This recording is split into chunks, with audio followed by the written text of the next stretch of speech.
Welcome to Sean and Carter Have a Podcast. My name is Sean. And I'm Carter.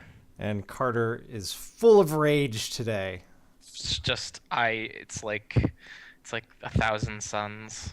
He's warned our sound engineer that he should have his hand on the 5-second delay button. You know, that one.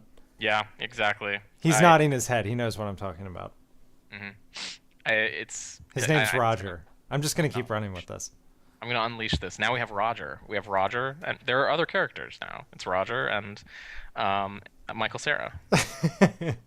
Roger, make sure, keep your eye open. It's Michael Cera. He's, lurking. He's our sound engineer slash muscle.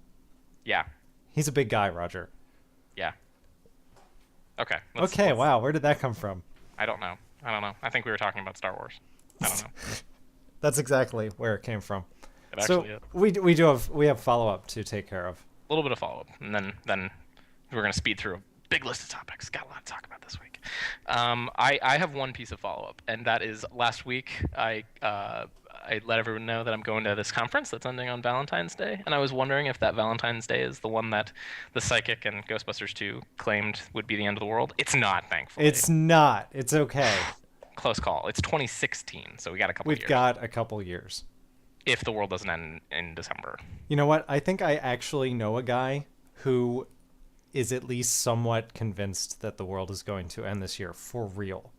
I would really like to talk to someone who really thinks that. He's seen enough evidence to be convinced that it is at least possible. Is he a normal guy? Well, he's Christian. Okay. So, okay. But I mean, does he have other, nutter butter? Other beliefs? kooks? No, no, I don't think so. I think he just believes we could be living in the end of days. That's fascinating. It is really fascinating to know someone who actually believes that is possible. Well, because you'd live your life differently. Exactly. He's considering it in everything he does because he thinks it's possible. We're running out of time. Me, I'm just farting away my time like usual. We're just recording this podcast. If the world was going to end in December, I'd be like, no way. I got stuff I want to steal. Right. You want to turn invisible and go steal stuff. Exactly. Oh, boy. So, anyway, well, we'll see. We'll check back in December of 2012, and we'll check in again on Valentine's Day 2016 if we're still podcasting 5 years from now. He'll have been raptured by then. Yeah, exactly. We won't be able to talk to him. Yeah, I will not have been raptured. That's for sure. Also, Sean, we have volunteers. Yes, we do. 2 people have offered to reconstruct this lost podcast, so I'm going to upload it, and I will tweet it or zip it up and put it in the YouTube link info. I'm excited. Someone can try their hand at restoring it. This could be huge. This could be huge. It's a lot of it is going to just be what we covered anyway, at least 10 or 15 minutes. Right. Well, you'll get a more in-depth and then interrupted discussion about antitrust law. Aren't you excited? You know, so if someone successfully puts that back together, we should hold on to that and do something with that podcast. Why? I don't know. What is it worth? It's worth, I don't know, something. We'll have a contest. Okay. We'll have some kind of, I'll think about it. We'll think about it. We'll brainstorm. They'll probably be Twitter related since SCHP does the tweets. SCHP is madly taken over by the Highway Patrol this past week. I feel like reaching out to them. Roger, we need you to take care of something. Roger, get some guys. Get some guys together, a couple pipes. And, no, they're police. We don't want to... Yeah, we shouldn't be saying this. We shouldn't rumble with the police. We're not going to rumble with the South Carolina Highway Patrol. We just wish that you would not take over our hashtag. Give us our Twitters. Come on. Or we'll make Twitter censor you. Oh, yeah, Twitter censor. Do you want to talk about that? I don't know. That was not on our list. It's not on our list. Maybe we can mention it when we talk about the thing that I'm going to curse about. Okay. This mysterious thing. Well, you know it's not Twitter censor. What could it be? I don't know. What could drive you to such insanity? I don't know. Something I talked about last week. We got some random questions. Got two. We're gonna answer both of them. Ron wanted to know what the first thing was that we thought of when we heard aluminum foil, and I as soon as I read it, I registered something, and I was like, well, obviously that's the first thing that I think of because it happened. I always think of when I look at aluminum that it's not aluminium, but that's what the British call it when it's an element. True. And for some reason, I cannot look at that word and just think instantly aluminum. I have to go, wait, is it? Okay, it's that one. And I don't know. That didn't happen until I learned the word aluminium, which probably wasn't until I was like 15 or 16 in high school or something. Had a big impact in your world. And it just messed me up forever. And now I constantly cannot remember which one it is. Those limey Brits. I think maybe Canada, do they say it that way in Canada as well? Anyone from Canada want to let us know? I'm not sure. You can post in the comments on the YouTube or tweet it. SCHP. We got to take that back, guys. Take SCHP. it. Come on. Represent. Represent. You have pride in SCHP, the real SCHP. Maybe we should have a Twitter handle, the real SCHP. I'm just spitballing here, Sean. So I read that tweet as well. What's the first thing you think of when you read aluminum foil? And the first thing I thought of was nothing. I'm like, I had just like a mental block. I'm like, I can't think of anything. So I guess that's the first thing I thought of. But then I thought of something that I did with aluminum foil when I was a kid, which was really fun. My grandfather used to drive me to daycare every day, and I was like a really super hyperactive kid, and I really liked Back to the Future. This was like last week. Just give me this. Give me this. I was a kid, okay. So we would drive to and from daycare, and we would pretend that we were in the DeLorean, and I actually made a flux capacitor out of a shoebox and aluminum foil with string. So who played the Iranian terrorists? The Libyan terrorists. Libyan, damn it. And I actually, because I didn't know Libya was a country or what a Libyan was, I misheard that word, and I called them the E-Libyans. The Libyans. The Libyans. For the longest time, I had no idea what my parents were saying when they said Smithsonian. It was just like a jumble of syllables to me. Interesting. Kids are weird. Yeah, totally. Kids are totally weird. They don't hear what they actually want to. Yeah. But yeah, so that is the story, or the set of stories. We did that like every time. In retrospect, I'm so surprised that he would like every time go along and pretend with me this thing. He was a big Spielberg fan, I guess. Must have been. Didn't do Jaws, but I shouldn't have seen Jaws when I was that age. That would be too scary. I did not. I didn't see it until I was practically an adult. I saw much scarier movies before I saw Jaws. Jaws is a scary movie. It is. It really is. When Brody gets cut in half. Not Brody. What's his name? The other one. Captain. Ship captain. Why can't I think of that? I'll think of it later, and I'll mention it at an inappropriate time. We have another random question from Ron. It's what's the last song that you listened to? So what's the last song you listened to? Do you know? I do, because it's still open on my Spotify. I'm listening to the new mixtape from Himanshu, who is one half of That's Racist, my favorite rap duo. Awesome. I also, the last song I listened to was also in Spotify, and it is This Is the Life by Two Door Cinema Club, and I've been listening to their album on repeat every day. I love it. My best man, who is not a man at all, but a girl that I know, her favorite band for a little while was Two Door Cinema Club. I think she saw them in Philly. Awesome. They're great. And you know what else is great? Spotify. Spotify is great. We talked about it on the podcast? I feel like we have. I love these subscription devices in my life. Me too. Me too.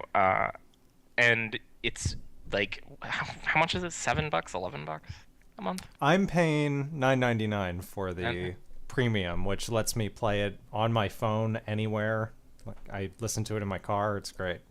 I have that too. It's so nice. And this is the what I was talking about last week about the whole like paying for services. I Spotify isn't like, I'm sure it's trolling me for some amount of information, but it's not targeting me with ads. It's just like, you can pay and get this thing. I love it. Basically, the ads made me buy it. I was using it. I was using the free version just on the computer, not on my phone, and the ads were frequent enough that I was like, "Fine, it is worth $10 to get rid of these." I agree. And Sean, you made the point that I think it was, maybe it's changed because I haven't heard the free version in a really long time. It wasn't just how many ads there were, but they didn't really have a lot of ads. So Right, you do the same ones like all the time. right. I got spammed for the one album. David Archuleta, is that the guy? Yeah. I got spammed for his album over and over and over, and I was like, I don't like him. um, yeah, it's worth it. It's totally worth it. You can sync up to like 3,000 songs offline, I believe, as well. Something more than I would ever use. More than you'd ever use, and it's what's the word it's like promiscuous. It will like find all of the music on your computer as well, so it can like find your iTunes library, and you can listen to that music in Spotify as well. Yep. So it's like, It's a pretty low resource MP3 player. yeah, It's but not as weighty as iTunes. oh god, iTunes is a disaster. It's a hog. Maybe that's another thing that's not my Apple rant, but iTunes sucks. It could be. Could be. That thing is like, it's just like, it's like a neutron star slowly collapsing on itself. There's too much stuff there. iTunes 25 is now the iOS operating system. Exactly. Oh my god. Let's not even go there. The one thing, Sean and I were lucky enough to get on Spotify really early, so we don't have to deal with this. But I believe you have to have a Facebook account to get it now, and you have to sign up with your Really? Facebook account. I think so. That is awful. Yeah. So that's a definite. That's in the con side. That's a negative. At least in America, I would assume.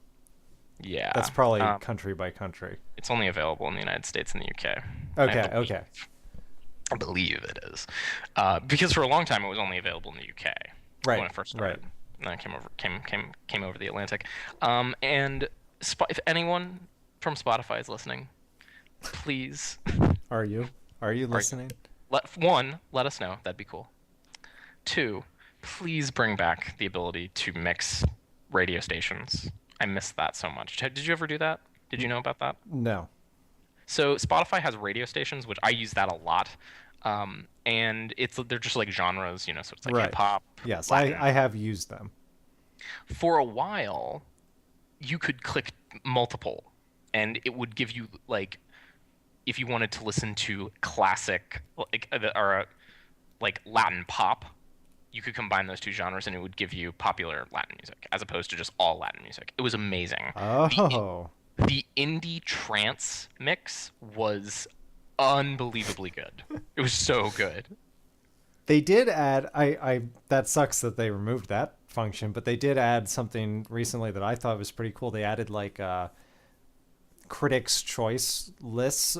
They partnered with Rolling Stone, and they now have like all of the top Rolling Stone things that they've published in the last decade, like the top 500 whatever rock and roll songs, or the top 100 guitarists, or whatever. They'll be compiled in a list for you to play. Yeah, the list making ability is really cool. That functionality is really pretty well fleshed out and works. Anyone can make a list and share it, Right. and then people subscribe to lists, and well subscribed lists are like publicized more. I'm obviously subscribed to the Hipster International Because list. that's you to a T. Mm-hmm. Exactly. My beard is really scruffy right now. If you didn't know. Although I am wearing a tie, so that kind of and it's not a skinny tie; it's a real tie. I don't have tight jeans on though, so. Big, thick, fake glasses. No, no, I don't get that at all. I know. I I really know. don't get that. And I have good eyesight, so whatever. We're not seeing you much on YouTube and your face anymore, so No, we so don't know what's going on. yeah, You might maybe be going through a phase. I could be. I'll tweet like my outfit. Do you Maybe have I a should messenger daily bag? booth. Do I have a messenger bag? No, but I did for years.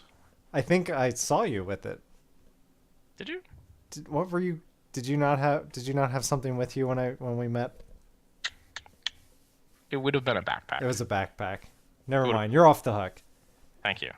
And my messenger bag it wasn't like an old leather one like a hipster would have. It was like an LL Bean messenger bag that I had from like 8th grade that I just kept using because it was great. It held all my stuff. But eventually I did realize that it was essentially a big purse, and I got rid of it. Oh. I was self-conscious. As you should have been. As I should have been.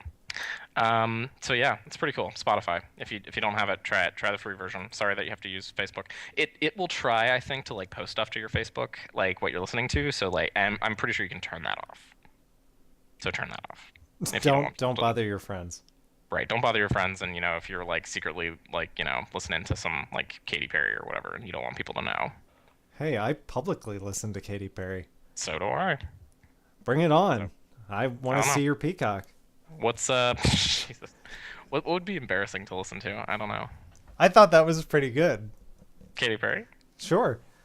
I think most people would be embarrassed if they didn't know, if like it got posted to their Facebook like you're listening to Katy Perry. If you're like, I just have to listen to Fireworks sometimes to like get my day started. It's such an inspiration. I do feel like a plastic bag. We gotta. Wow, okay, I'm going off the rails. I was doing that last week. You're doing it this week. So you want to get angry now? I'm gonna get angry. I'm actually gonna get angry about two things. Is that the plan? Oh yeah. Oh my God, we're getting it out of the way. Well, it's Carter angry, and it's like spillover from the Hulk. You wouldn't like me when I'm angry. That was the beginning of the rage. How poor that movie was. Yes, it just spilled over and affected my entire week. It actually was not a great week, but whatever. So I got into it on Twitter with a lad Ricari about Apple, and I don't think in the history of this podcast I've ever complained about Apple. I don't think so. I think you've complained that you can't love them enough. I think I remember that one. I think I've complained like I can't be in a relationship with that company. Yes. Like a romantic relationship. Right. Why won't you love me, Apple? Corporate personhood, man. That they have rights that people have. I could be Mr. Apple. I didn't realize. I didn't realize it was a she before now. Yeah. So I'm gonna complain about Apple. Something I hate about that I just found out. I didn't know about. You're making it sound like it's such a huge deal. It's not a huge deal. This is like the tiniest. We're little not thing. talking about Foxconn. No, we're not talking about Foxconn. I'm not touching that. We're talking about the. It's ridiculous that I'm ranting about this, but That's what I'm saying. 5-minute rant. We're talking about a certain section of their website. Specifically, the why to get a Mac section of their website. It's basically the PC switcher. Right. Do you remember that? Do you remember those commercials, Jeff Goldblum? Yeah. And like recently I watched a whole bunch of their ads. I think it was because of something you sent me or said to me. Yeah, maybe. I mean, they've always had really great ads. I thought that those ads were great for their time. Today they would seem desperate and kind of like this section of the website. Yeah. If you didn't know what we're talking about, like in the very late 90s and early 2000s, Apple did this switchers campaign. And people would like be in front of a white background, and it would be like a college student, or Will Ferrell did one, I believe. The Rooster Teeth guys, their very first video they ever produced for the internet was one. That's fast. Really, I didn't know that. And it stars Gus, and it's hysterical. That's awesome. We should include that. I will link dump it.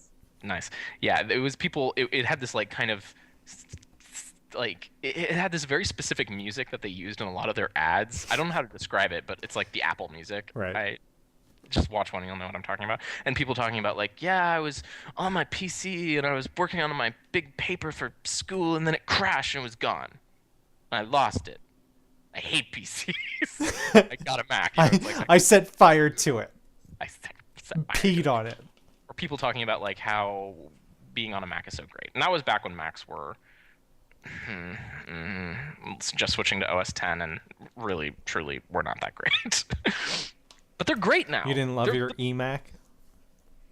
Oh, man. Your watermelon colored eMac? Yeah. That was the beginning of the end of my PC love, was when they debuted the iMac, because even as like a 13-year-old, I knew that it was brilliant. I'm like, it's all in one. That's so much better. Looking at my PC, I'm like, I have 18 million wires and I never know what goes where, and like it's like an octopus of peripherals. Yeah, I mean, if you watched like the early Apple stuff, like Steve Jobs talking about like computers and stuff, it's like, wow, yeah, that was really, really smart.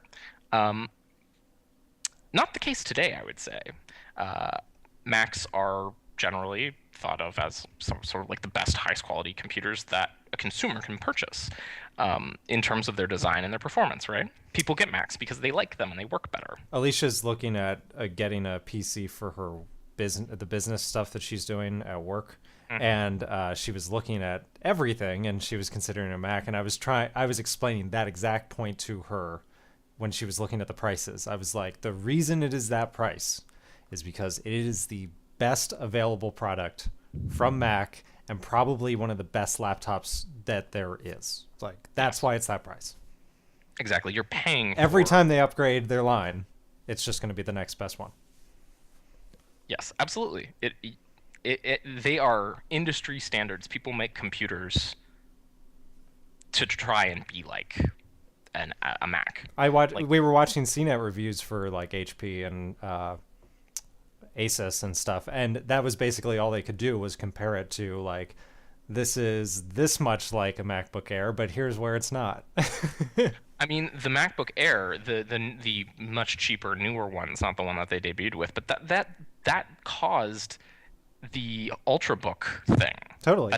That wasn't a thing before the Air. Anyway. Like the iPad started the tablet thing.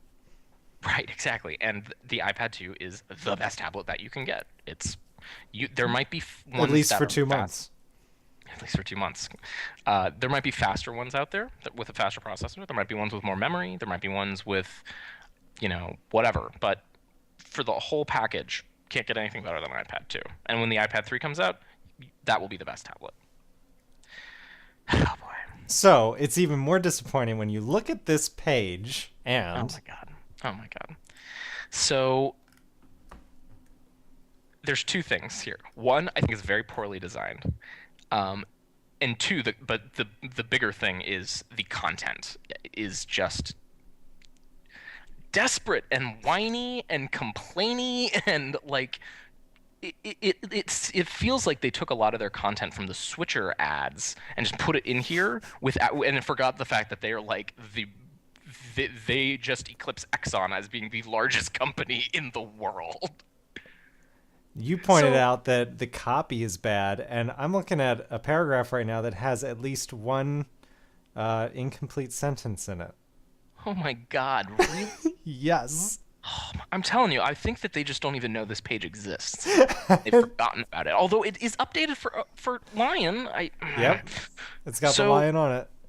So when you go to this page, it's a whole bunch of happy Apple computers at the top, and then 9 little tiles, and you put your mouse on the tiles, and it says a sentence at you.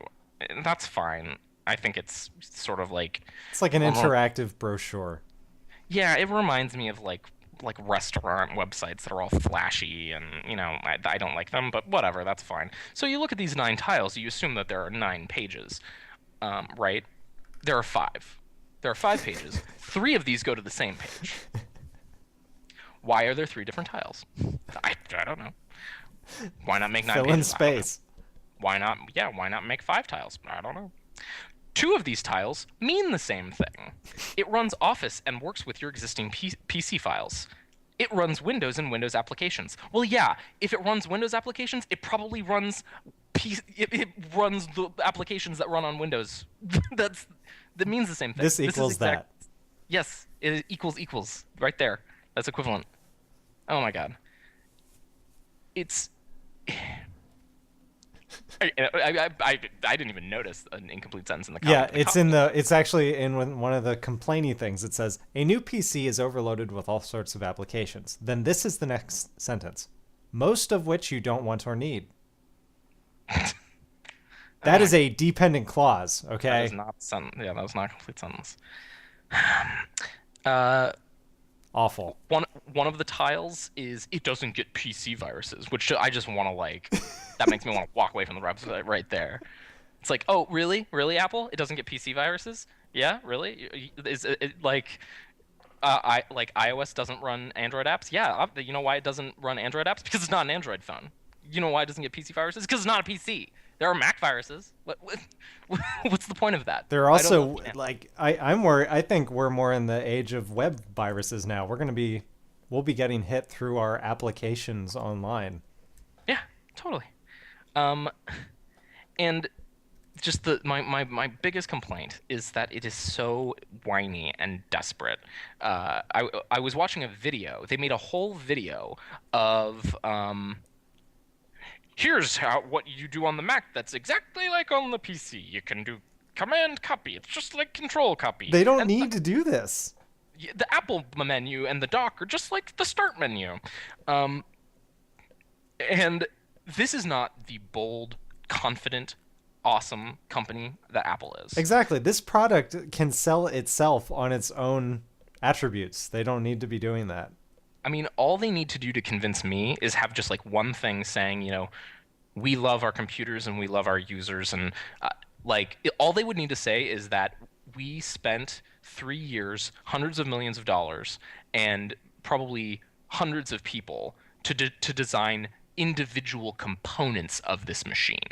Not even the whole machine. Like, there were teams of people figuring out just how to make the trackpad be the best trackpad in the world.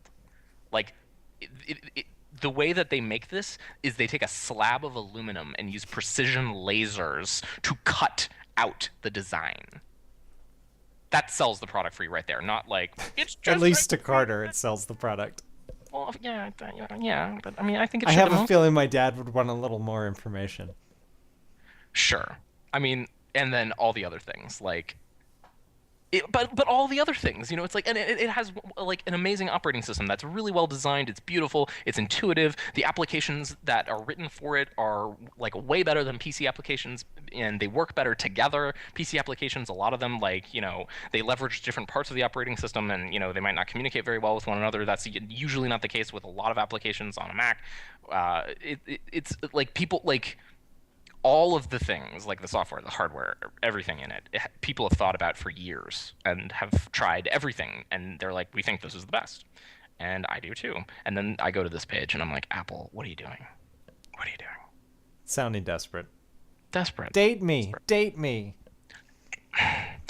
You know what okay, so like the cool, confident Apple that wants to take a swipe at this is an example of that I can give is when you're on a Mac, if you open up a Finder window. Finder is like the Windows Explorer for a Mac. You open up a Finder window and it discovers a PC. It has an icon for a PC. Like when it finds a MacBook Pro, it shows a MacBook Pro. When it finds a Mac, it shows a Mac. When it finds any PC, it shows an old beige CRT monitor with a blue screen of death on it. Just like a little subtle jab at like PCs are sometimes not very stable. This is probably what your PC looks like right now.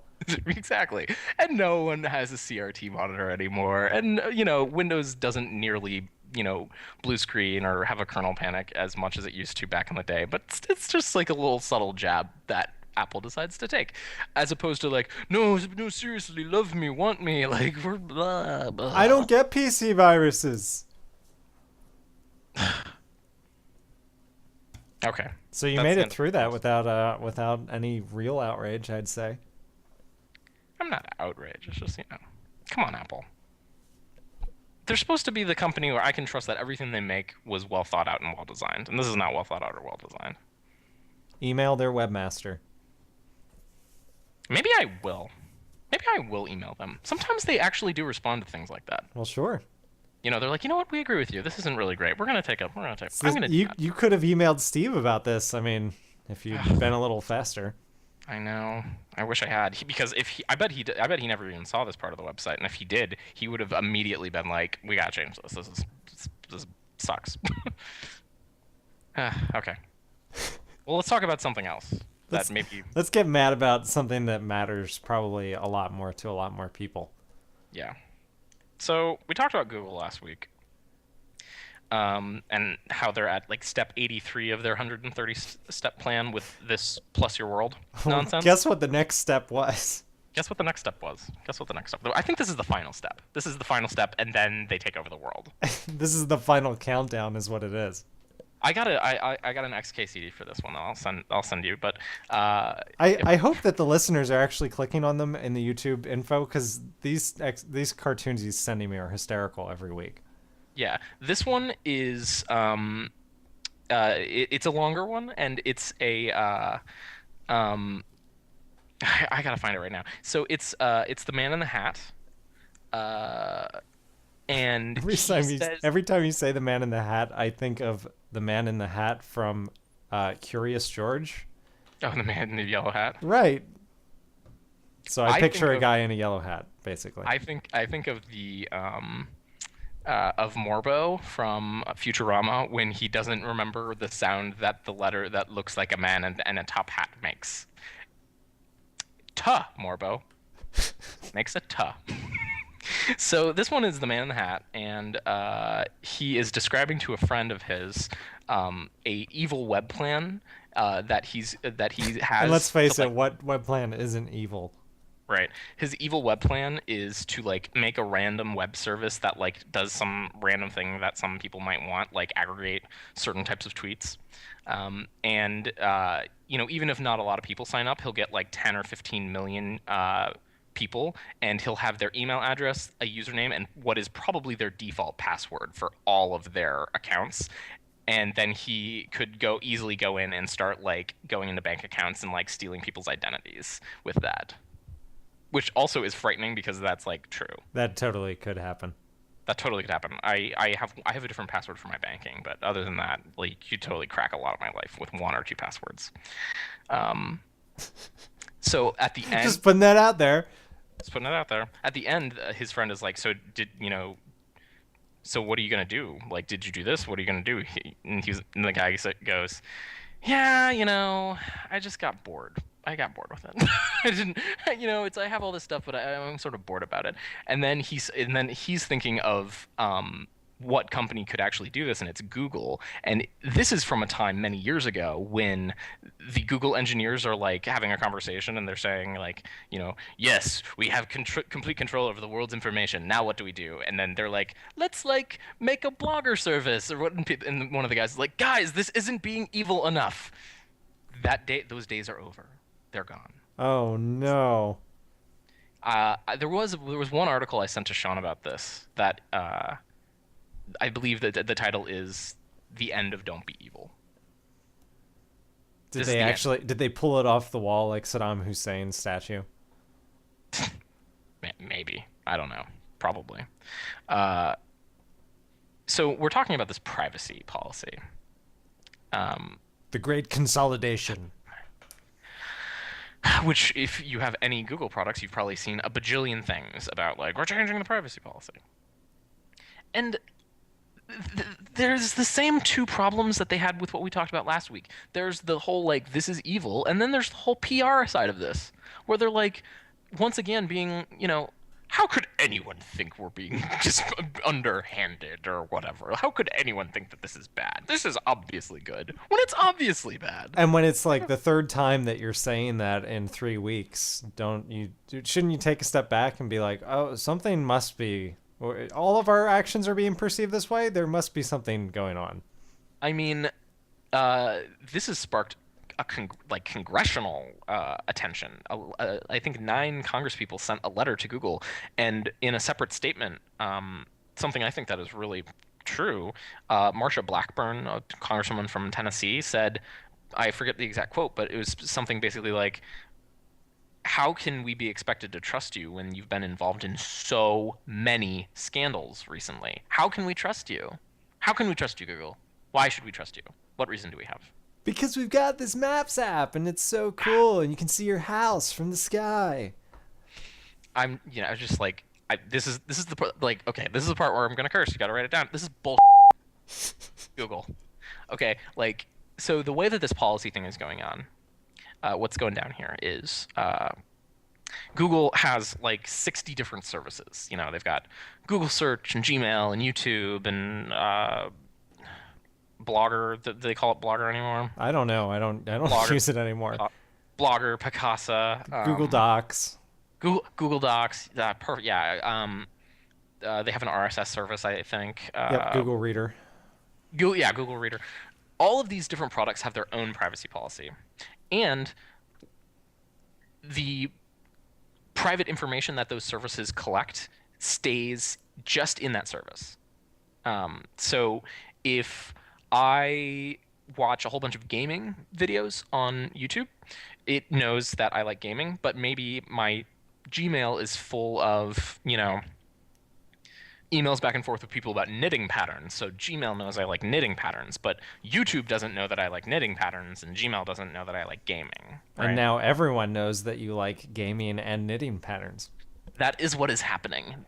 All of these services' privacy information is going to be combined in one big, octopus system, and they will use it to better target you for advertisements. So does that mean I can get people to click on my videos from their email? Who knows? Because wait a second, I'm changing my mind. This sounds awesome. Right. I bet not. Even if it did. This is so. One point I just wanted to point this out. Just want to make this point. A lot of these services, particularly YouTube, were threatened by some imminent legislation that good internet citizens stood up for and protected Google, and then a week later they slapped them in the face with this bullshit. It is outrageous what the internet has done for Google and what Google is doing to the internet. It is outrageous. They should be ashamed of themselves. Are you saying right now that we are starting an Occupy Google movement?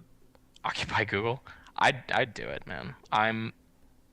My work email is a Gmail, so I can't actually make this commitment. But after this, I've considered not using Gmail, finding an email service, and I own CarterKelchick.com, so I could have my own email. I could be Carter at CarterKelchick.com. Yeah, I could use my SeanVMartin.com. I mean, I don't have a website up there, but I could have it do my email. Yeah. I mean, it's in my iPhone, my Carter Kelchick email. I don't do anything with it, but I've thought about it. I didn't really seriously think about it when they did this whole, did the whole Plus Your World thing, because that I thought was, just not very trustworthy and more annoying than anything. Yeah, and annoying. But this is a whole other level. Can I just say Big Brother? Can I say Big Brother? Yeah. I'm saying Big Brother. Yeah.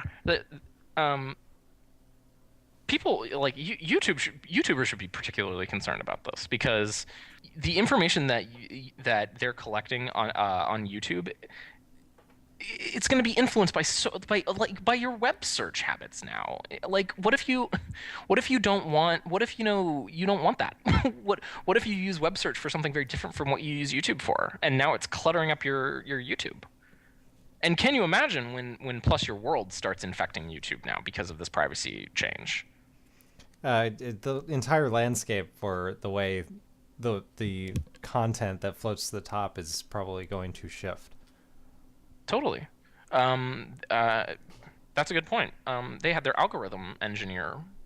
I can't think of his name, but they had their algorithm engineer in some of the press on this. So obviously they're changing their algorithms. It's very clear now that Google had a Microsoft moment, a couple of years back, where they're like, we're the top, we're on top of the world. We own web search, and no one will ever invent anything new online that will threaten our dominance on the internet. And then here comes, really not. I didn't realize companies still ever believed that. Obviously, they did, right? They were way behind the ball. So social comes around, and really not from Mark Zuckerberg. He just kind of perfected it, and the guys at Twitter. But like with like early social products, like I would say GeoCities was like early social product, and I like never felt that neighborly with any of my GeoCities buddies. No, but you could. And like web forums and like IRC and like even Usenet way back. Bulletin boards. Bulletin boards, yeah, BBS. And then social comes around, and hey, look, Facebook now knows a whole lot of information about a whole lot of people. And Google has this moment of like, we want that. We want to be in social. And we have something that the other guys don't have. Because no matter how much Facebook wants to know everything about you, they really only know a lot about your personal interactions and your social, the social graph, as the jargon that they use. Right. And they know a little bit about your habits and tastes. And they got that like button out there, which is helping them, I'm sure. But Google knows so much more because of search, because they own search. They know so much more about people. If they could have something like Facebook and then combine all of the other stuff they know about you, hey advertisers, they're like, unstoppable. Hey advertisers, why, like, Facebook is charging you, 5 cents per, per 1,000 impressions, or whatever. It's like we charge, we only charge 4, and look at how much more like how much better you can target. You can buy like super targeted ads for the gamer knitting people that Facebook could never find. Well, yeah, they're trying to make a better product, and they think that this is the best way to do it. I'm just waiting for when like you start seeing ads in emails in Gmail. They just put them in there. I practically feel like they're already in there because they're so close. Yes, they're above, below, and on the side. They're creepy too, man. I'm looking at right now. I have up your notes on this episode, and it's telling me in the top one to buy an iPad case, in the bottom one to also buy an iPad case, and then on the side it's telling me where I can get overstock iPads too. So it knows what we were going to talk about. When I'm on, we used to do our all of the people like in my department. We used to have a Google group that we sent emails around on, and it was super creepy because like whenever you'd look at those emails, it would all be like, you should buy the statistics package, and you should. It's like, guys, you're reading my email. They're reading your emails, by the way. Like, you know how they know all that stuff? They're reading your emails. Yep. You know that. If you didn't know that, you can't not know that now. Every time. They're reading your text messages too. Would you let someone read your mail? And then so like this would be the bargain. You no longer have to pay postage, but we get to read your mail, and then we're going to stick advertisements on the outside of the envelopes that are related to the things that you write people about. Did you see the Daily Show segment recently they did about the mail system, the U.S. mail? No. They went door to door to ask people how they felt about the possibility that mail service will not be on Saturdays anymore. And they basically just ran into American after American who hates the mail. They weren't looking for them. They just found them. Everyone was enraged. One woman was so mad about all the advertisements she receives in the mail that she wrote a song to it that she had published online and had like 5,000 hits on YouTube. Oh my god! But anyway, email. I don't even know. Hey, if you want to find a good, I think also free, so you're doing the devil's bargain, but not Google product to replace Google Docs. There are better things than Google Docs out there, like Edit Grid if you do spreadsheets. There are a couple others that I've used, but like you don't have to use Google Docs. I, ugh, I can't imagine removing Google entirely from my life. I don't think it's possible. Well, duh, YouTube. It's not possible. It's not possible. It's not possible. They own YouTube. Um, jeez. Did you see the new statistics out of YouTube? The how much more video they're getting these days? No. No? No, I did Oh not. boy, I wasn't prepared for this. How many you know the statistic that they used to quote, right? How many hours of YouTube video gets uploaded every Every minute it was 36 hours. It's 48 now. It is 48. I did see a headline. This must have been for it. I didn't actually open it. That said every day 4 billion videos are viewed on YouTube. Yeah, I think every day the amount of video every day, 88 years or 77 years. I think it's a multiple of 11. Something in the 70 to 80 range. That many years of video. Years of video gets uploaded. Years. And it's just astounding. Content anymore.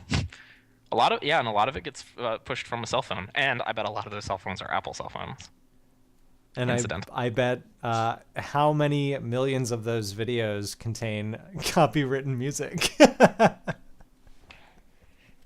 Yeah, that's the thing that really grinds my gears on this one. Yes, I said grinds my gears. Nice. Is that there was this thing that would be really bad for Google. That Google did the blackout. They didn't actually black out, but they were like vocal in their opposition to the online tinkering machinations bills that were being considered in Congress. They were a vocal, outspoken opponent of SOPA and all that, and the internet as a community played a not insignificant role in beating those back.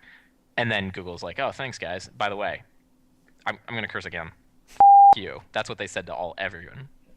God, I hate them. So before we leave the technology ring, can we reflect on something good that's going on with one of these evil superpowers? Yeah, let's do that. We need a chamomile tea moment. It's down. Well, then let's get all zen. Steve Jobs, before he passed, left behind several things in the works, and the most recently revealed project, it just clearly is so Steve's work. His legacy is going to see the revolution of the textbook industry, at least in America. Yeah. I'm glad we didn't talk about it right when it happened because my thoughts are now more complicated. But yes, Apple had an event at some big museum. Do you know what museum it was in New York? No, I don't. Is the Guggenheim in New York? Yes, it is, and that is in New York. That was it. It was at the Guggenheim Museum. They had an event, an Apple event. The second so far without Steve, which is I have to say, as someone who's been following Apple for a long time, it's really weird not seeing. Well, it's weird not seeing him there. No, so sorry, a little emotional. But they unveiled 2 products. iBooks 2. They gotta stop these numbers. There we go again. iBooks 2, which you can get stuff through iTunes 52. iBooks 2, which is a sort of an evolutionary change in how iBooks works on iPads, not on iPhones, only on iPads. That's something to note. And something called iBooks Author, which is an app that runs on Macs that will let you create books that can be sold in the iBooks store, the iBooks 2 store. But not just any old book, man. These whiz-bang high technology. These are the books of the future. They're pretty cool. And I downloaded iBooks Author. It's a Mac app, all right. I mean, it's easy to use. Yeah. You can, yeah, totally. Super functional? Very, very. You have to have, so caveats. You have to have a Mac. And you have to have a Mac running Lion. Right. Sorry, everyone who doesn't have that. But if you have a Mac with Lion, it's a free app that you download in the Mac App Store. I might just bring it up right now. Not very large either. I think it was only like 300 megs. You know what? Just while I'm stalling for time to bring this up, but have you noticed that people don't like talk about that sort of stuff anymore? I feel like file sizes. I feel like we talked about that more when we were younger. We're so far past it. Yeah. Oh boy. Oh yeah. I mean, I download games on Steam, and I buy a game and I see that it has like an 8 gigabyte download, and I'm like, okay, well, I'll just do that overnight then. And like I'm just like, whatever. Like that does not matter at all to me. I don't even think about it. Yeah. I mean, it's the combination of, I mean, because when we were kids, we had dial-up connections and we had hard drives. When we were kids, that wouldn't have fit on my hard drive. It would have taken a year to download, and 2, we didn't have hard drives big enough to even put that stuff on. When I was like 7 years old and we upgraded from our Windows 3.1 machine to something with 95, I remember thinking, wow, I've got the best computer in the world, and I was so excited that it had a 5 gigabyte hard drive. Yeah, totally. I remember that hard drives were even broken down by like fractions. Like you'd get a 3.2 gigabyte hard drive. I had when I was very young on that IBM machine, it had a hard drive that was measured in megabytes. Yeah, we're old. I mean, we're old. Well, whatever. And, other people can pipe up, but like memory too. It's like my computer has, this is sort of a standard Mac setup. I'm gonna change it, but it has 4 gigs of RAM. Like back in the day, it's like, yeah, it has like 4 megs of RAM. Yeah, the Ultrabooks that we're looking at for Alicia have like 8 gig of RAM, and it's just okay. That's normal. Yeah, that's normal. Like 4, I'm like, that's a little low. I'm gonna take out right. Replace them. And I'm going to. It's like, so anyway, you download your small app. So I have this small app that I have open now. We're good at stalling for time, Sean. Because I think that was actually a worthwhile conversation, even though it was just me stalling to find this app. We reminisce. Yeah, it's really, really super functional, and it will import flawlessly pages, documents, Word documents, PowerPoint, Keynote. So you can like take stuff that you like, teachers or people who have presentations, you can take stuff that you've made already and get it into iBooks Author, and it will format it correctly. Nice. Which is amazing. It has, so each book you can define a glossary, and you can just like hold down on words, and if it's in the glossary, you go to the glossary. It's pretty great, and it's really rich content. They have these galleries. It was really cleverly designed. Where in a textbook you would see a picture, on an iBooks textbook or book, there might be one picture and it's a gallery, but you can just swipe through and there are other pictures. Oh, okay. Really cool. You get movies in there. They also have some pretty fancy schmancy mathematics going on in the background to let you create sort of like custom defined models of things. So like if you want to say have I can't think of a good example. Oh boy, what's a good example? I don't know. Like the waveform, the waveform of like a sound waveform, okay. And you want it to have a slider of like someone speaking loud or someone speaking soft. You can just move that slider and it will change. It like has the interactivity and libraries to do that kind of interactivity, or show more complex models. Which is cool. It's like the books in Harry Potter that just have all this active content on the page. It'll be a magic book. It's really whizzy stuff. And you can also write in HTML in it. So I think CSS. So which is like after a decade or more of web standards, developing HTML and CSS, it's like that's like the best stuff to use to make this type of content.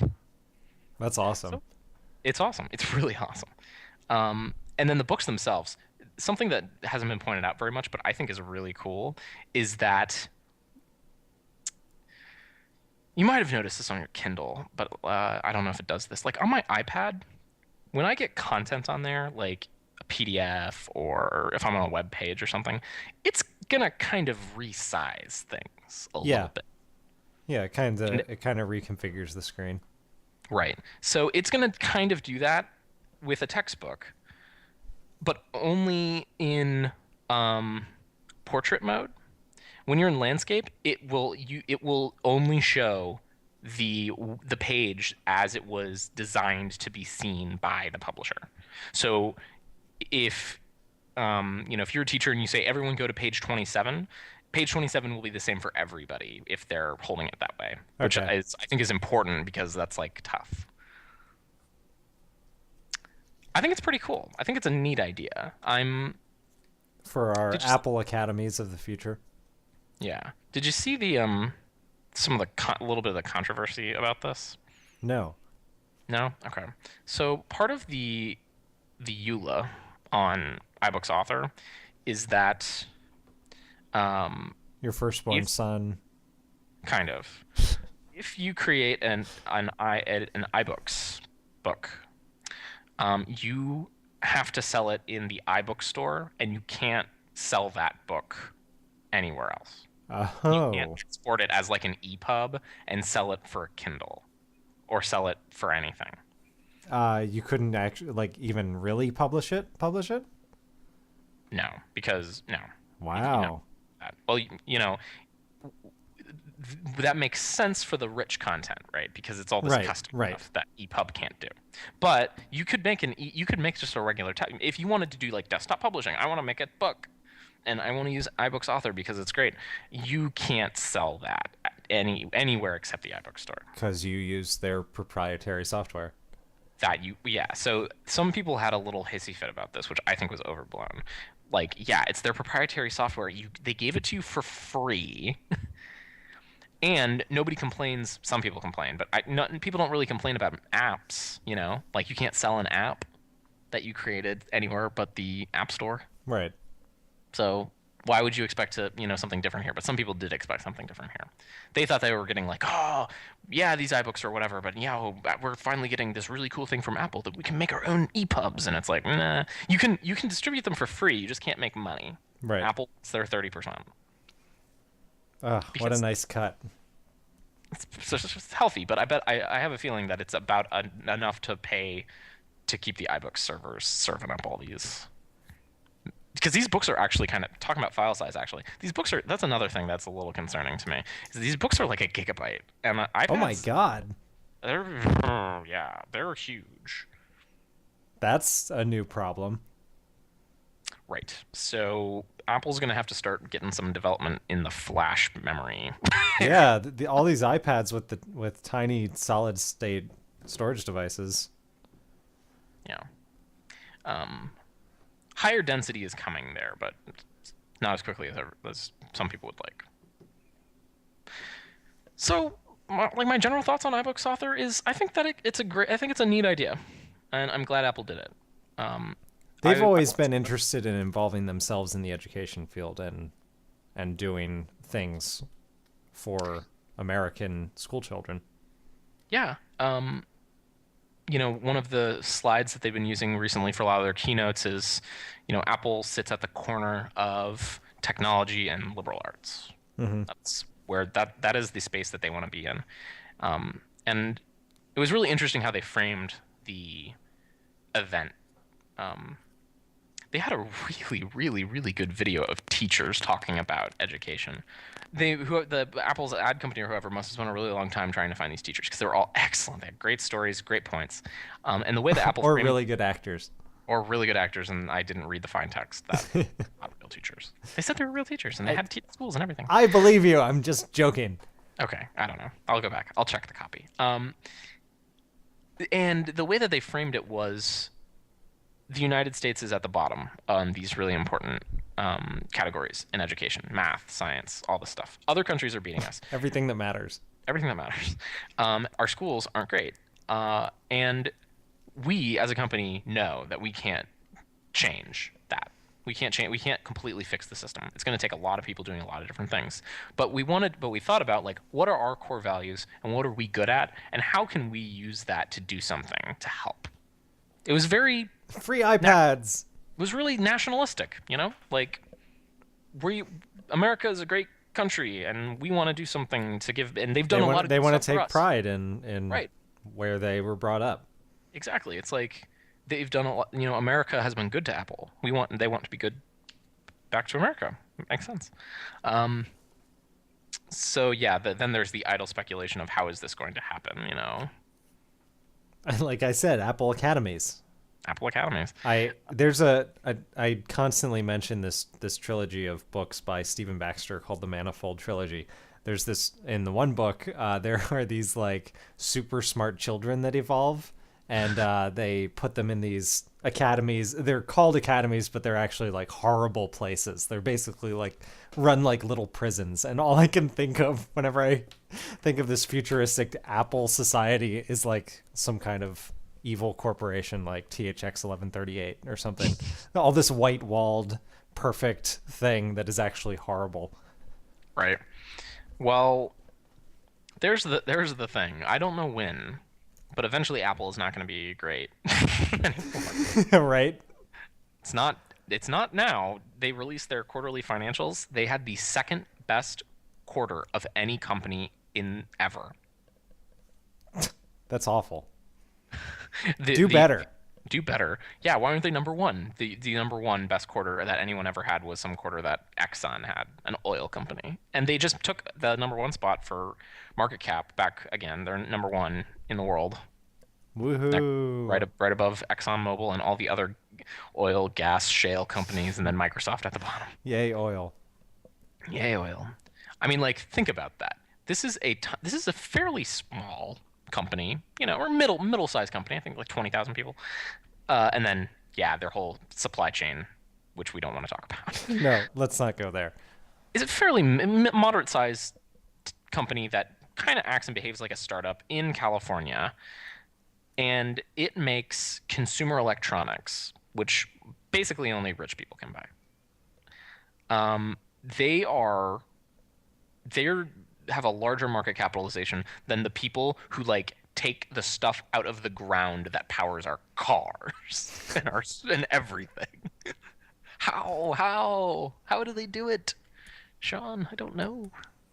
The guy to learn all the secrets from is gone.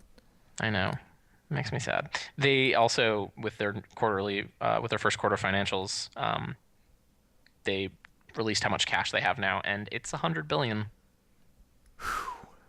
The $100 billion of cash that they have there are only 52 companies in the world whose market value is higher than that. 52. So they better get cracking. Yeah, they need to do something with that money. Tim Cook said, like, we're not just going to sit on this money. And I'm like, okay, but what on earth could you do with $100 billion? Apple Academies. They're going to privatize education. It's going to happen.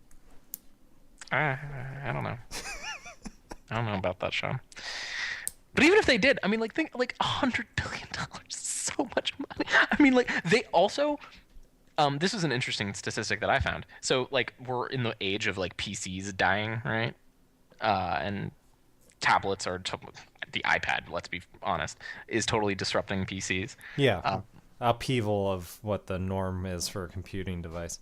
Right. So year over year, PC growth shrunk 5%.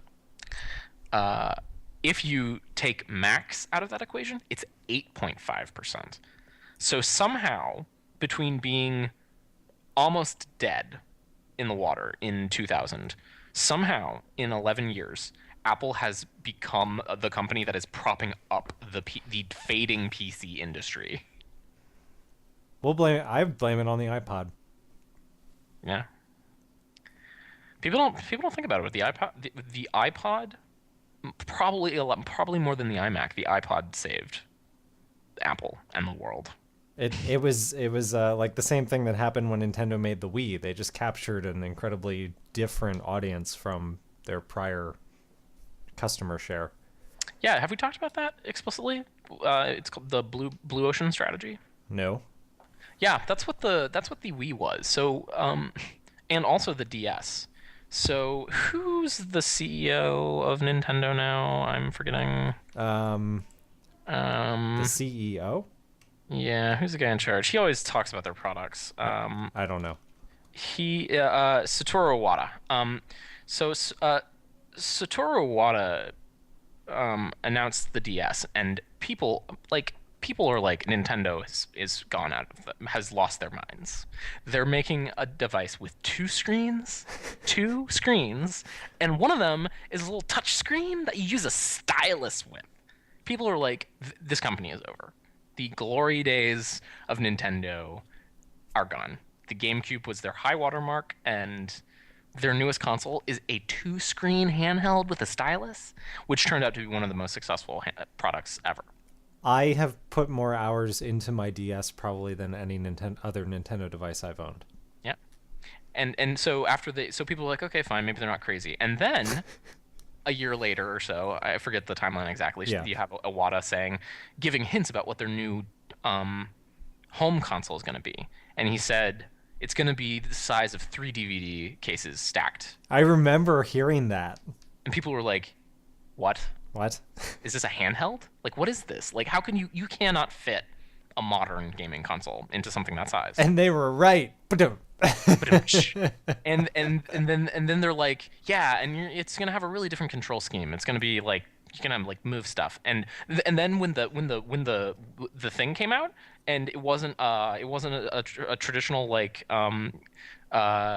game controller. It was a remote. People were like, oh, this is like crazy. Like, this is insane. It was insane. I mean, like, Totally. It was against every business comfortable idea at the time, I'm sure. I mean, you have like the PS2 and I mean, and the Xbox coming out, and they were like these hardcore gaming rigs. Hardcore gaming rigs. And then the Wii was and is an overclocked GameCube.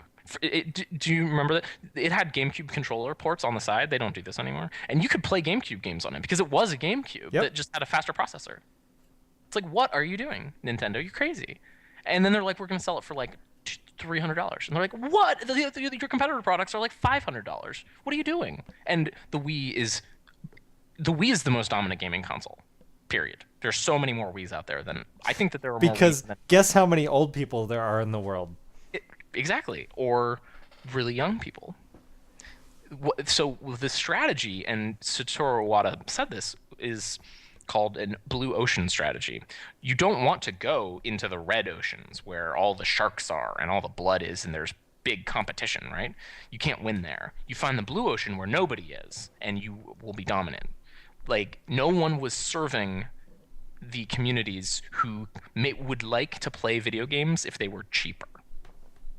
And then Nintendo said, let's go after that market. And they did gangbusters. And for the games that they release, all their first party games like Mario titles and everything, those audiences are perfect. Right.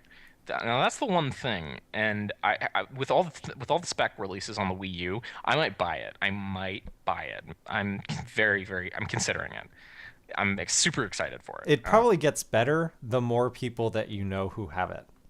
I would think so. Yeah, since they're doing this whole whatever. They're making a real movement into social. Yeah, and also it's just like a much better console. And so one of like a big problem. Boy, how did we get to talk? I don't know where this came from. We still need to get to Thor. We're gonna get to Thor. I just want to make this point and we'll be done. Unless you want to make a further point. No, that's fine. So anyway, Mario and Luigi. It starts with the Nintendo game in whatever company. In One day, Donkey Kong was out and he grabbed this princess. Exactly. Well, what was the point I want to make? So a big problem with Nintendo is only their first-party games are good. Yeah. Everything else sucks. Everything else is occasionally there are a few things that are good. I remember the Dead Space Wii exclusive title got a lot of attention and was nominated for a bunch of awards actually, but that is definitely the exception to the rule. Yeah, the big problem there is, for the Wii at least, for like the GameCube. People don't realize this, but the GameCube was arguably the most powerful console of its generation because it was up against the PlayStation 2 and The original Xbox? The original Xbox. The GameCube was probably had the most power behind it. So much so that they were able to just overclock the processor and kind of get by with their next generation product. Where the PlayStation 3 and the Xbox 360 are significant improvements on their previous consoles. Clearly. So the Wii is not HD, and it has a kind of weak processor and kind of weak graphics. So when third-party developers for Sony and for Microsoft, when Nintendo talks to them, they're like, hey, bring Madden to the Wii, or bring Call of Duty to the Wii. Or they have Call of Duty, or is it Modern Warfare, or the other one? One of them is. I actually don't know. One of them is on the Wii. One of them isn't, I think. Ricari will correct me. Someone will correct me on that one. And these developers go like, look, you don't have the power to play this game on a Wii. We can't port it. We would have to we'd have to remove so many features, it would be garbage. And that's what happens when they do. It's like, this doesn't really work really great.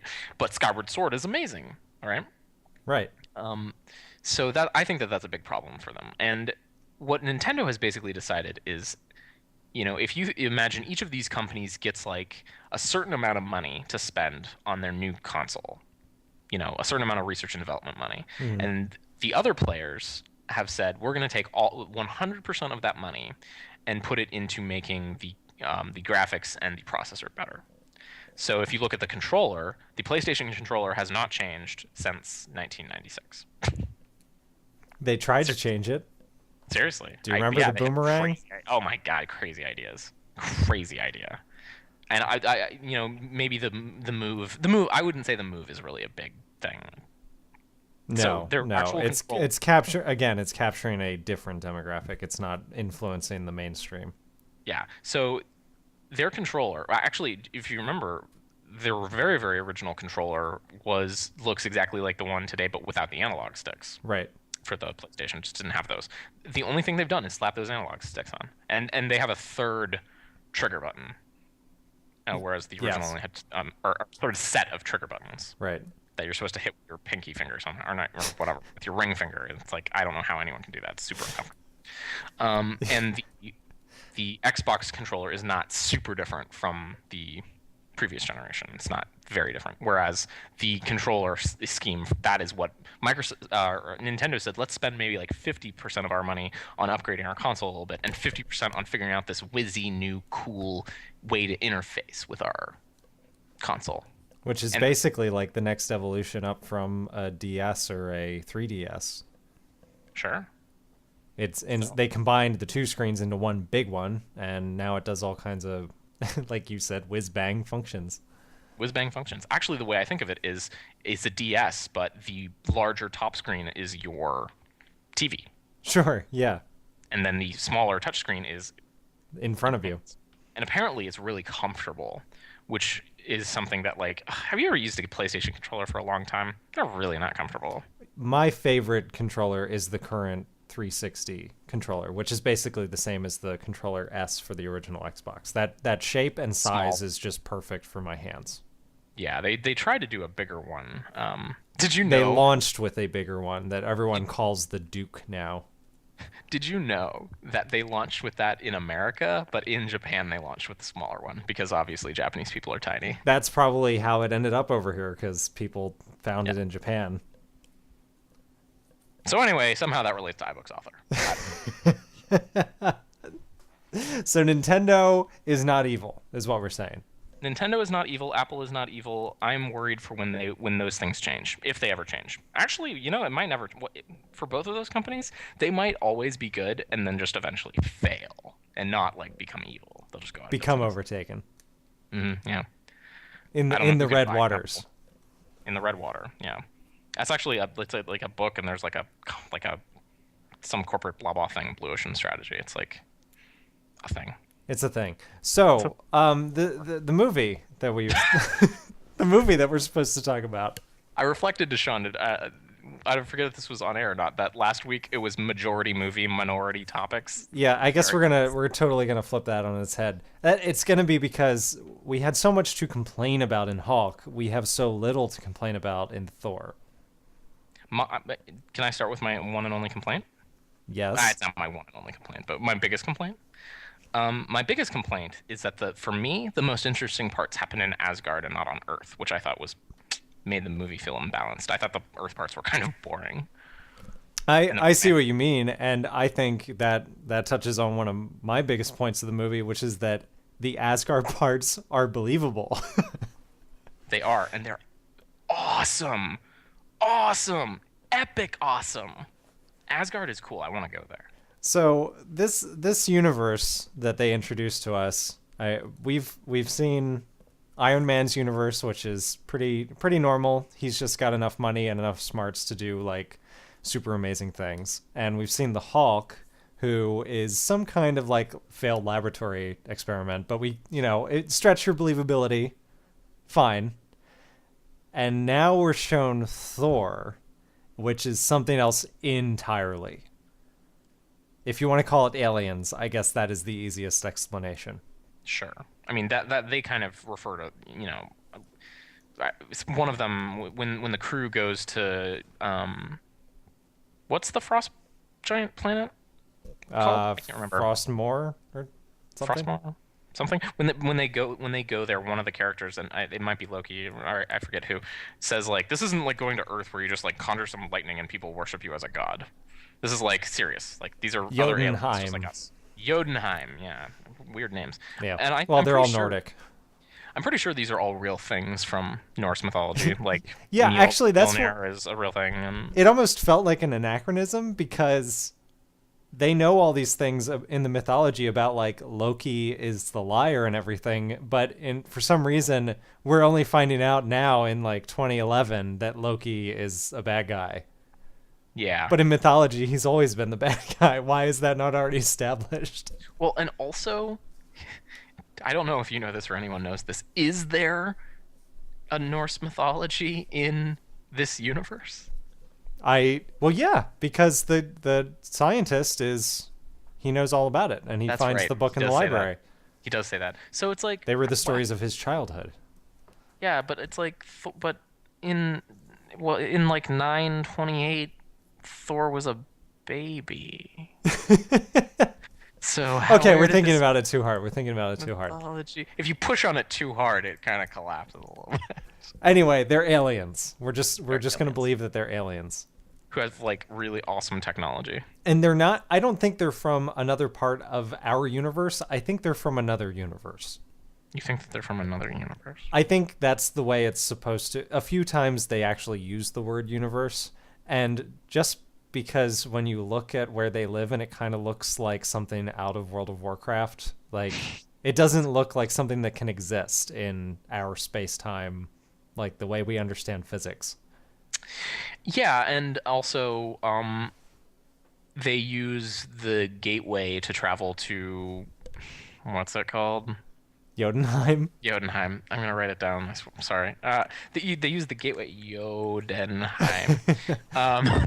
They use the gateway to travel there, but when Thor gets banished to Earth, he kind of falls through like this reddish kind of weirdness. Yeah, that is green on the other end. I guess the crew comes through the gateway, though, don't they? I don't know. Don't think about it too hard. We're thinking about it. Yeah. But anyway, all the parts in Asgard are like super serious, and I didn't have a problem with it. It never felt cheesy or in some way like overdone. And I didn't feel like the Earth parts were that much weaker, but I felt like that was the places where they went for humor and lightheartedness. Yeah. Which also set it apart from the Hulk, since that one was bereft of either of those. It had no heart. What I wrote in my notes is that this is the opposite of Green Lantern. So, like in Green Lantern, it's a mortal person. I forgot you went to see that. Yeah, I saw that. Sorry, I saw that, so I can't get Was those it a painful experience? Can you talk about it? Well, I'm just gonna say that this movie is the opposite of that. It's like in that one, a mortal gets like introduced to the super race of protectors who then give him powers, and then he is part of their crew. Whereas this is the opposite of that. It's like someone who is part of the group of protectors and he loses his powers and goes to Earth. Also, Green Lantern was bad, and this was good. So proves my opposite. So opposite. Opposite. It's opposite. Um, some serious CGI going on in Some Asgard. good CGI as well. It was excellent. I love that. I love the bridge. So cool. Right. The, That was one of the things that I would have just, if someone were explaining to me, I would have assumed like it was going to look stupid, and I would just be like, why are they doing it like that? But no, it was awesome. I don't know whose final decision that was, but everything about the way that looked was not cheesy. Also, can we like point out that it has Natalie Portman and Anthony Hopkins, and it was directed by Kenneth Branagh. Who, according to the interviews, Kenneth Branagh was a like lifelong Thor fan. He was a huge fan when he was a little kid and read the comic books and collected them. You can tell that whoever the team who was responsible for for the final product really liked Thor. There's lots of Shield stuff going on, which I don't know how much of that was pushed in by Marvel, but it's setting a stage for the Avengers for sure. Right, and at the end, this was Thor. It had Thor will return again in the Avengers, sort of like how they do in like James Bond books and movies. Yes. So I thought it was funny. Um, and I really like Loki as a character. Oh, me too. He's complicated, you know. Perfect He's, motivations. he has it's the exact opposite of the bad guy in. Well, we talked about this. We don't even know who the bad guy is, but the bad guys in Hulk, it's like I don't know why they're doing that. And Loki, it's like, oh man, you know why he's doing what he's doing. And not only we see why he's doing it, and we see how like misguided he is, and like he wants to destroy the frost giants, but he is a frost giant. Like, it's an awesome character. And I didn't. Maybe I'm just thick and dense, but like when the frost giant touched him and it didn't really hurt him, I didn't process what was going on there, and I did not process it the first time. Yeah. So this is the first time I saw it, and then it was it was truly a surprise to me when Odin reveals that Loki's a frost giant. I was like, what? In my notes, I'm like, oh shoot, Loki's a hybrid, and then I'm like, oh, he's not even, because I thought Odin slept with a frost giant, and then it turns out no, he's just an orphan. He's an orphan. Super complicated. Yeah. I loved it. I love it. And more than any of the previous movies, this felt like a comic book to me. Yeah. Maybe because of all the colors, but it felt like a comic book. Yeah, there were sequences like when they're flying. I think it was on their first journey, right at the very beginning when they go to now I've forgotten it, Jotunheim. They show this animation as they're flying through space or whatever, and it totally looks like it's ripped out of an anime show or a book, a manga book. Like there are the streaks of lines going past them, and they're shaking. It was awesome. It was. I mean, the plot itself was really simple. I mean, Thor loses his powers. He has to get them back. Angry dad. By proving himself. Yeah, angry dad. And he's basically teaching his son a lesson, you know? Yeah. But the way that they did it was great. I love the whole Mjolnir thing. Is that how you pronounce it? Mew Mew? Mew Mew? Meow Meow. Also, this movie was kind of funny. Kat Dennings played an awesome comic relief role. Meow Meow? Meow Meow? Meow Meow? Well, Super Troopers going on. Totally. Another funny thing that I specifically put in my notes. Eventually, I sort of stopped taking notes because I just liked it and I was watching it. But like when one of the Frost Giants says, "Run home, little princess," and Loki just goes, "Damn." It's like, oh, he knows his brother. You've sealed your fate, fool. I didn't like the romantic subplot with Natalie Portman. Well, whoever likes a romantic subplot with Natalie Portman, am I right? Oh, buzzing. Well, here's the thing. She plays her character, Jane something. Natalie Portman? Yeah. Her character is a hugely important character in the Avengers universe. I don't even think she's in the Avengers, but she is an incredibly important character. You had me startled. I'm so startled. You had me startled there. I thought you were saying that Natalie Portman will have a big role in the Avengers. If she's in it, it would probably be a scene if she's in it at all. I think she's going to be responsible for getting Thor back to Earth because at the end of this movie, the portal's destroyed. Right. She has to build another Einstein Rosen something. A rainbow Einstein-Rosen bridge. Einstein-Rosen bridge. Yeah. Yeah. That's how Thor. Is that how he gets there in the Avengers? How else is he gonna get there? I don't know. I don't know. I don't know how all this works. Is he gonna Sean. walk? Apparently, you can get like banished to Earth. There must be other ways. Yeah, it sucks there. That's why they do that. That's true. Yeah, I don't know. Avengers. I know that the doctor, the Scandinavian doctor, is in the Avengers, and Loki Okay. is in the Avengers. But he is not the you said over Twitter, right? He is not the Well, big I don't know. I don't think anyone knows who the big bad is. It was kind of I know that the bad guy in Captain America, which is our final film for next week, anyone who's keeping up, Captain America. Write that down. Okay, good. The bad guy in the next movie is Red Skull. He's Red played Skull. by Hugo Weaving. Oh, really? Yes. And a couple months ago, the action figure line for the Avengers was leaked or something, and Red Skull was included. And a lot of people started speculating that he was the big bad in the Avengers, along with the people who were speculating that it was Loki. And whoever was in charge of the production and trying to quell rumors came out and said that neither of them are. Could be a lie. They said there are aliens. It will not be a surprise to anyone who's involved in the Marvel universe and knows it well. But neither of those are the primary antagonist in the movie. It just seems like Loki is the most powerful bad guy. Loki that could opens the movie for sure. He's the impetus behind the Avengers forming. I know that. Okay. But that's pretty much all I know. Okay.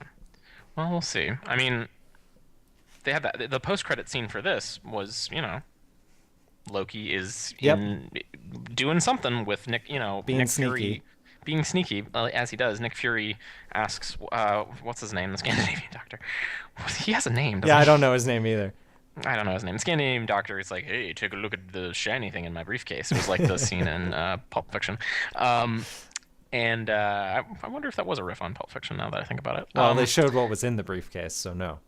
Oh, what was in the briefcase? I don't remember that then. What was in the briefcase? Wasn't it just like I don't know. It's like some computery shiny looking thing. computery whatever thing? It's got like red lights and flashing And it things. seems like Loki is controlling. Either that is Loki, like impersonating him, or he's there invisible, controlling him. Right. Well, we know that Loki can at least have a projection of himself. Right. So it could be a projection of Scandinavian Doctor. That's his name now. Scandinavian Don't know his doctor. name. Don't know his name. Or yeah, he could be controlling him with his mind. I don't know. I wrote in my notes, and this didn't pan out as much as I hoped on the humor stuff, but the fish out of water aspect of this is reminds me of Third Rock from the Sun, which is a hugely underappreciated sitcom from the 90s, where Joseph Gordon-Levitt got his start. Yep. It is one of my favorite sitcoms of all time, and it is funny for the same reasons that Thor is funny on Earth. Okay. And I was just gonna say that. Yeah, the one thing that I was impressed with Thor on Earth was that it was not a lot of like, oh, what's that? What's that? Right. Like he kind of accepted everything around him as that's just the way it is. Like he's seen enough magical weird things in his life back in Magic Land that he doesn't have to question any of the weird things. Like they get in the truck and he's just like, okay, this woman is driving this vehicle with me inside of it, and I just accept that. Yeah. He wasn't like, what is this? How do we make it go? Like, I'm glad they didn't try and do those kind of jokes. Yes. Although the Him second getting time, hit by a car, though, that was funny. I swear I'm not doing this on purpose is one of my favorite lines of that movie. I swear I'm not doing this on purpose. Yeah, so I loved it. I would watch it again. Good. And neither of us have watched Captain America, but I've only heard good things. I've heard good thing after good thing about it. I've heard a lot of good things. And it was co-written by Joss Whedon in preparation for the tie-in with the Avengers. Gotta. So that's got to be a good sign. That's a plus. That's in the pro side. Cool, man. All right. Got anything else you want to complain about? Complain about? Swear about? I can complain about anything, man. I could complain about the wetness of water.